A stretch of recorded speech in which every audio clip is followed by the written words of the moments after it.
राधे श्री राधे गोपाल भजन श्री राधे श्री राधे गोपाल भजन श्री राधे सिर पर जिनके मुकुट विराजे सिर पर जिनके मुकुट विराजे सिर पर जिनके मुकुट विराजे सिर पर जिनके मुकुट विराजे कल जो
बीच में हमें रोड से हटके थोड़ा चलना पड़ता बीच बीच में इन्हें समझाने के चक्कर में फिर हम लाइन पे आ गए। आपका भी मन आ गया होगा ठिकाना। जब संसार की बातें करो तो मन संसार में भाग जाता है। अब भगवान का नाम लेकर मन को फिर वहीं लौटा लाए और फिर कथा में लगे। भगवान उससे पूछते ही रहे, उसने बताया नहीं। अंत में जब भगवान बराबर को रेत गई रह गए तब उसने अपनी गलती स्वीकार की। मैं गोदान कर रहा था एक बार, किसी ब्राह्मण की गाय खूंटे से छूट करके भागती हुई आई मेरी गायों में शामिल हो गई। कस्यचित् द्विज मुख्यस्य भ्रष्टा गौर मम गोधने संप्रक्ता विदुषा सचा मया दत्ता विजात। अब वो ब्राह्मण की गाय थी, मेरे गायों में आकर के वो शामिल हो गई और वही गाय मैंने दूसरे ब्राह्मण को दान में दे दी। अब वो ब्राह्मण ढूंढते हुए आए, वो कहते ये गाय तो मेरी है। अब जिसे मिल गई वो कह रहे हमें तो मिल चुकी, अब मेरी है। वो कह रहे मेरी, वो कह रहे मेरी। तो ब्राह्मण ने कहा राजन तुमने ये ऐसा अन्याय क्यों किया, हमारी गाय का दान तुमने दूसरे को क्यों कर दिया। तो राजा ने सिर हिला दिया, तुम्हारी क्यों है। गलती करने वाला अगर स्वीकार कर ले तो उसका दोष कम हो जाता है, और गलती करने वाला गलती को ठुकरा दे, स्वीकार न करे तो उसका पाप दूना हो जाता है। बस उस ब्राह्मण ने शाप दे दिया, एक तो तूने चोरी की है और दूसरा बल प्रयोग कर रहा है, स्वीकार नहीं कर रहा, जा तू गिरगिट हो जाएगा। गिरगिट आप लोगों ने देखा होगा, गिरगिट पेड़ों पर ऊपर से नीचे दौड़ लगाता रहता है, छिपकली की तरह लंबा लंबा। आदत उसकी आज भी यही, ऐसे ही सिर हिलाता रहता है, बड़ा चढ़ाता है लोगों को। आप ये अभिमानी लोगों की आदत ही होती है गर्दन अकड़ कर चलने की। आज भगवान की कृपा से उसका उद्धार हुआ। देखो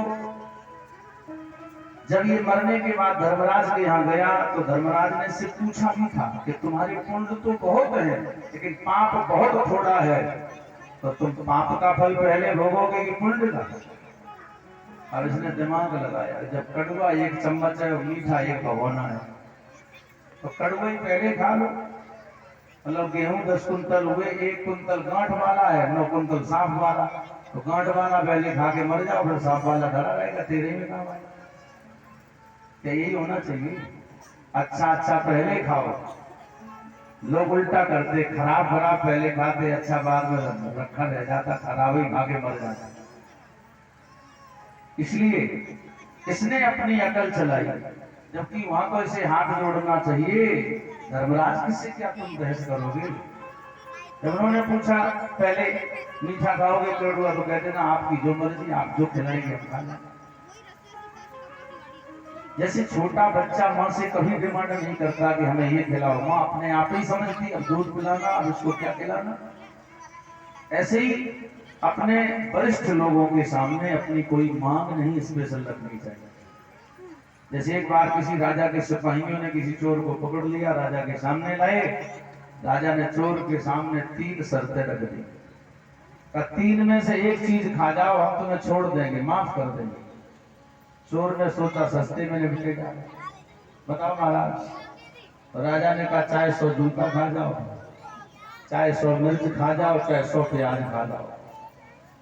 बोला कि हम चोर हैं तो क्या हमारी इज्जत नहीं है? 100 जूता बिल्कुल नहीं खाएंगे। तो राजा ने कहा फिर क्या खाओगे? कहा 100 मिर्चें खा लें। मिर्च कौन जलेबी है तो खा लेगा। हिम्मत बांध के 10-20 मिर्च खाई तो आंखों में आंसू आ गए, पेट में आग लगने लगी।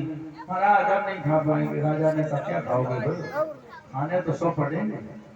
उसने सोचा प्याज खा ले, बंद हो जाता। अब प्याज खाया, प्याज में भी झाग होती है, खाए तो कर दिया।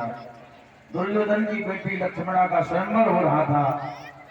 भगवान के पुत्र जाम्बती नंदन सांब उस स्वयंवर में जाते हैं और लक्ष्मणा का हरण कर लेते। स्वयंवरम अथाहरत सांबो जाम्बवती सुतः कौरवा कुपिता ऊचुर दुर्विनीतोऽयं अर्हत। जब सांब ने लक्ष्मणा का हरण किया तो दुर्योधन को पता लगा, सारे कौरव भड़क गए और सांब को युद्ध में पराजित करके जेल में डाल दिया। द्वारिका में सूचना पहुंची, बलराम जी ने देखा कि सब यादव लड़ने के लिए तैयारी करने लगे, अब तो हस्तिनापुर वालों से युद्ध करना पड़ेगा। सांब को बंदी बना लिया। बलराम जी ने सबको समझाया, सबके जाने की जरूरत नहीं, मेरा चेला है, मैं अकेला जाके समझा दूंगा, सब काम हो जाए। बलराम जी रथ पर बैठ करके हस्तिनापुर पहुंचते हैं और हस्तिनापुर से बाहर बलराम जी ने अपना रथ खड़ा कर दिया और उद्धव जी को भेजा, कहा जाकर के कह दो हस्तिनापुर नरेश से, धृतराष्ट्र से, पितामह भीष्म से, दुर्योधन से, दुशासन से कि बलराम जी नगर के बाहर प्रतीक्षा कर रहे। अब दुर्योधन के गुरु तो सूचना मिली तो तुरंत दौड़ पड़े स्वागत के लिए। खूब स्वागत किया है। बलराम जी से कहा आपका आगमन किस लिए हुआ है, हम आपकी क्या सेवा करें? बलराम जी ने कहा सेवा क्या करनी, हमारे भतीजे को छोड़ दो। 3 प्रस्ताव लेके आए। कौरवों ने कहा देखो भतीजे को तो नहीं छोड़ेंगे हम, क्योंकि आपके भतीजे ने ऐसा अनिष्ट कार्य किया है जो हम हस्तिनापुर वासी कभी भी क्षमा नहीं कर सकते। आप लोग तो हमारे यहाँ अपनी बेटियां देते रहे हैं ना, आपके कुल खानदान की बेटियां हमारे हस्तिनापुर में ब्याही गई हैं और आप हमारे घर से ही हमारी बेटियों को लेने लगे, ये तो हमें सहन नहीं होगा। बलराम जी ने 2-3 बार प्रस्ताव रखा, उन्होंने ठुकरा दिया। बलराम जी को क्रोध आया, अगर तुम मेरे भतीजे को मुक्त नहीं करोगे तो मैं कौरवों से रहित पृथ्वी कर दूंगा, एक भी कौरव को जिंदा नहीं छोड़ूंगा। अहो ऐश्वर्य मत्तानां विमानिनां असंबद्धा गिरो रुक्षा कहा सहेता अनुशासित। अरे ऐश्वर्य के मद में तो इतना नर्मत हो गया, तुझे गुरु का सम्मान करना नहीं आता है। माता पिता और गुरु की बात कभी ठुकराई नहीं जाती है, और तो गुरु की आज्ञा का उल्लंघन कर रहा है। अब तुझे जीने का कोई अधिकार नहीं। अभी तुझे हम सबक सिखाते हैं। गरीब का हर वक्त उदाहरण जगत त्रयम।